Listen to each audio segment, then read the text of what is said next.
Hi guys, Simone here, welcome back to my channel and welcome to Vlogmas Day 16.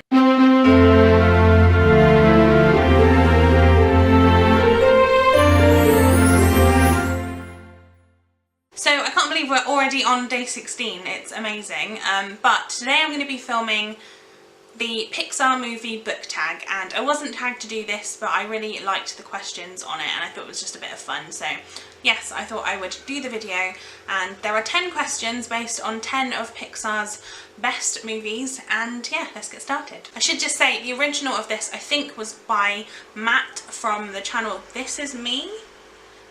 But I tried to find the video and I think it's been taken down. I'm not 100% sure. If I can find it, I will link it below. The first question is from the movie Cars, and that is to name a book in which the characters go on a long physical journey. So my answer for this one is Wild by Cheryl Strayed.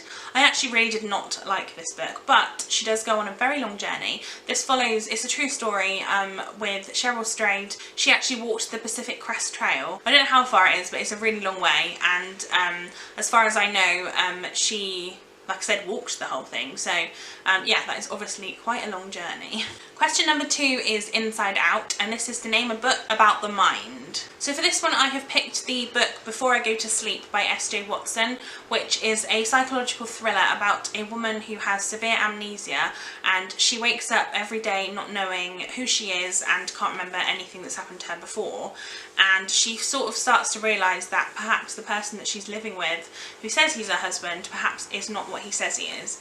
And it's a really interesting story. Again, it's kind of that scary thing of like amnesia and not knowing kind of, you know, what's going on around you, and also not knowing what to believe and what not to because you can't remember anything, and the idea of that is quite terrifying to me. But yeah, that's about the mind, so that's my answer for this one. Question number 3 is Monsters Inc, and this one is who or what is your most lovable book creature? And you all knew there was going to be a Harry Potter reference in this video somewhere, and I'm going to talk about Hedwig from Harry Potter and the Philosopher's Stone. Obviously she's in most of the books, and I love her in all of them. Hedwig for me is just the best. I absolutely love how like supportive and kind of supportive, I guess she's an owl, so how supportive can she be, but I feel like she's often Harry's only sort of connection to the Wizarding World when he goes home for the summer to the Dursleys' house. And if you've not read these books, you won't have a clue what I'm talking about right now, but I imagine most people have, or at least have seen the films. Yeah, I absolutely loved Hedwig. I thought also, I just kind of love the idea of owls being able to deliver your post for you. I just think that's really cool, and knowing where to go. And obviously throughout, Hedwig has kind of been there. So yeah, I think for me, Hedwig is the answer to this question. Next up is Finding Nemo, and this question is who's the best book dad? And for me, the best book dad is I can't remember, I don't know what his real name is, but Kath and Ren's dad from Fangirl. Fangirl is an amazing book. It's one of my favourite books, especially, it's definitely my favourite from Rainbow Rowell. And this follows Kath and Ren, who are identical twins, whose mother passed away, and they are now going off to university. Kath suffers from severe social anxiety, and she writes fan fiction as a kind of way to meet people and get out of her shell a little bit. And her kind of big worry going off to university is that her dad is left at home by himself, and she's really worried about that. And I just really loved her dad. I thought he was really lovely, and I think he had his faults, but I don't think that it wasn't really his fault. Like, he had his kind of things that happened, but he tried his best, and he was just a really lovely dad, and the relationship between him and Kath was just really lovely to see. And yeah, I really enjoyed the dad in Fangirl. And then question 5 is Brave, who's the best book mum? And I'm going to pick the mum from A Girl Behind Dark Glasses by Jessica Taylor Behrman. Now I know this is a true story, so obviously this is an actual mum in real life, but I think she was amazing. If you don't know what this is, it basically follows it's the true story of a girl who has ME and her mum. It's the true story of a girl with ME who ends up hospitalised, and her mum was amazing. She was always there supporting her. She was trying to get more information from the doctors because they weren't telling the girl anything. And I just really thought that she was kind of who you'd want. If you were ill, you would want this type of mum to be there to look after you, to support you, and to do everything that she possibly could. And like I said, I know it's a true story, so it's kind of a real mum as opposed to a character, but for me she was definitely the best book mum. Next up is Toy Story, and this is a book from your childhood that you think every kid should read. And I'm going to pick one that I've not heard anybody talking about, but it was my favourite book from the age of 5 to the age of about 15, and I must have read this book about twice a week, every week for that time, so you can imagine that's a long time and a lot of reads.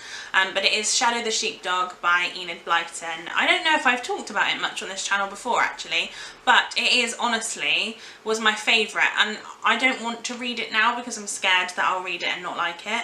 But it basically follows a boy who gets a sheepdog, and they live on a farm, I think, and he gets a sheepdog, and it's his shadow, hence why they call it Shadow the Sheepdog.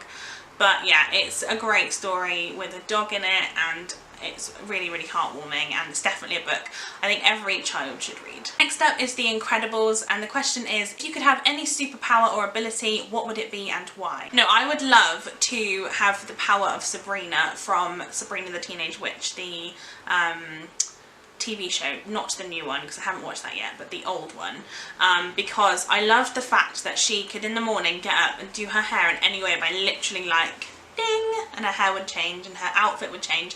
I love that. It's like a limitless wardrobe and hair, and like the talent of being able to do your hair. I think it's amazing, and I would love to be able to do that because, you know, who needs to be invisible for the day? I would like to have that power instead. Next up is Ratatouille, and this is to name a fictional food you would want to eat. And I think this is kind of a weird one, but I'd actually really like to try the roast dinner chewing gum, Charlie and the Chocolate Factory, because I think it just sounds really interesting, and I'd love to be able to like try the chewing gum and see if I could really tell the difference and like how it tasted and everything.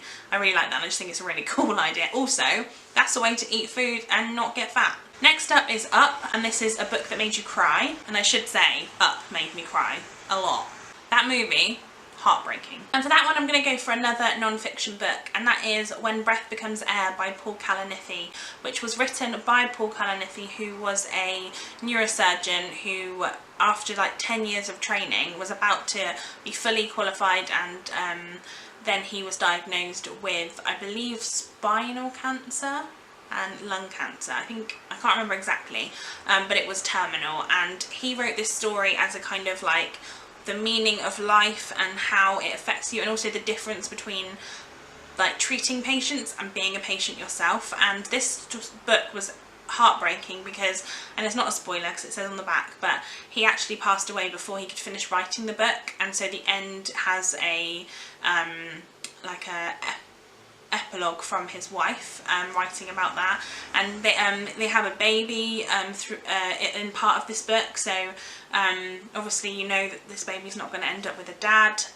from kind of quite a young age, and it's really just very sad. It was heartbreaking, and yeah, it definitely made me cry. It was one of those books that I just couldn't stop reading. I wanted to kind of get more wisdom from it. So yeah, it was really, really beautiful story, obviously a heartbreaking one as well, but really beautifully written, and yeah, definitely one that made me cry. And then the final movie is Coco, and this is a book with an international setting. And for this one I'm going to talk about Still Life by Louise Penny, which is the first book in the Chief Inspector Armand Gamache like series. I think there's quite a few of them. This is set in Canada, so obviously that's the international setting. This is about a murder mystery where a woman is shot through the heart with an arrow, and then it's kind of how they find out who did it and why they did it and everything like that. And there's lots of secrets and twists and turns and things that happen in this, so it's really, really good. I really enjoyed it, and it was nice to read a book because a lot of the books I read are either set in the UK or they're set in America, so it was quite cool to sort of get a different type of setting and to read a book from Canada, because it was quite different, and there were lots of references specifically to Canadian things, and yeah, I really did enjoy that. So there you have it, guys. That is my 10 questions for the Pixar Movie Book Tag. Give this video a thumbs up if you liked it, and subscribe to my channel if you haven't already. I'm doing Vlogmas at the moment, so do come back tomorrow at 5 PM to watch my next one, and press the little notification bell so you never miss out when I upload, and I'll see you in my next one. Bye guys!